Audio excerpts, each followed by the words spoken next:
Ką aš darau, kai mano oda yra pavargus? Visada akcentuoju, jog veido odos kokybė priklauso ir nuo mūsų emocinės būklės. Tai ką aš visų pirma darau, tai leidžiu veikti ir daryti tai, ką aš noriu daryti ir tai, kas man kelia malonias emocijas. Leidžiu savo gerai pailsėti, išsimiegoti. O kas dėl produktų, tai visada gelbsti gera naktinė kaukė.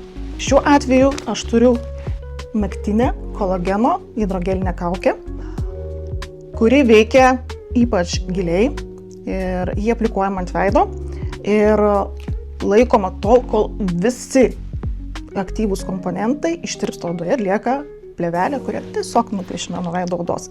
Bet kas man patinka, jog rezultatas matomas iškart, oda stipriai pridrėkinama, jinai yra gaivi, skaisti ir pojūtis išlieka ne vieną dieną.